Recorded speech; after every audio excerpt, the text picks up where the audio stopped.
The god Ra of the ancient Egyptians is said to have sailed down from the stars and landed in Egypt, founding a powerful civilization. This is all very well, but was it some misconstrued myth, or could there be some grain of truth to this obsession? A 3,000-year-old vignette from the Djedkhonsuiefankh funerary papyrus on display in the Cairo Museum shows exactly how Ra's ship appeared to the earliest scribes who created the papyrus. It looks nothing like the traditional boat seen in other later depictions, and it looks exactly like something important the ancient Egyptians passionately describe in their texts. A disk that flies and radiates bright light. Wayne Herschel, South African author of a book titled The Hidden Records, which offers a completely new hypothesis explaining the star god veneration of ancient civilizations, insists this depiction is the secret behind the iconic winged disk of Egypt. He supports many other controversial authors who have suggested that the strange winged disk of Egypt really is an ancient UFO, but believes this is the missing piece of the puzzle that proves it.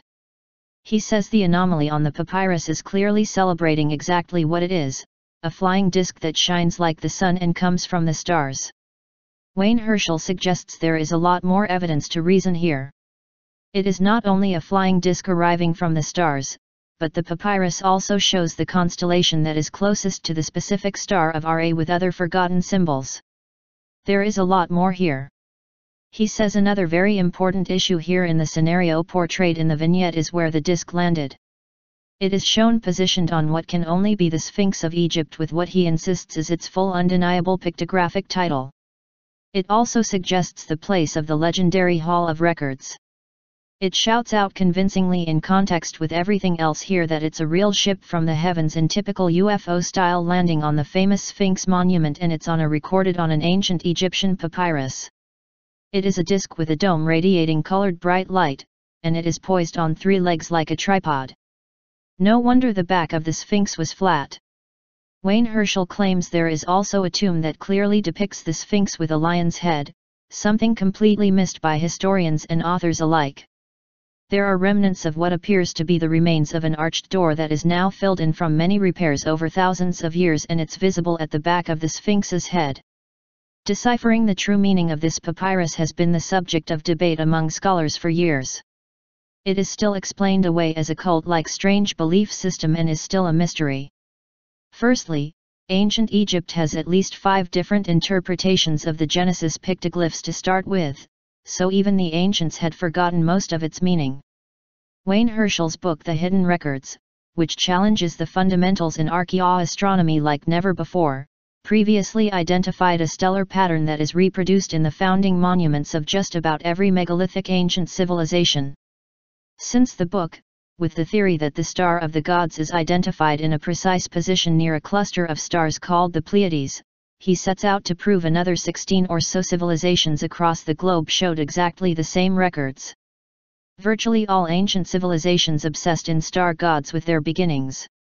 Many went on to build massive monuments to mark the stars' positions on the ground, and virtually all choosing the same X that marks the spot as their ultimate monument within the specific star pattern. Astronomers have desisted from commenting after realizing the patterns speak for themselves.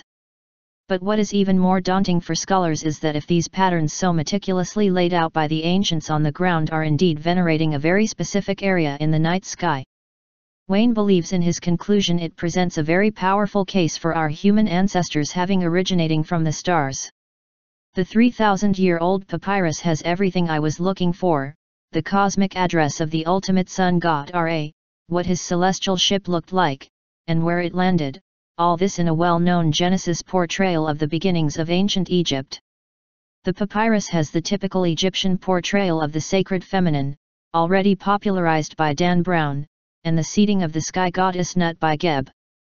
I have produced animations and detailed artifacts and murals that tell the story in a simple way.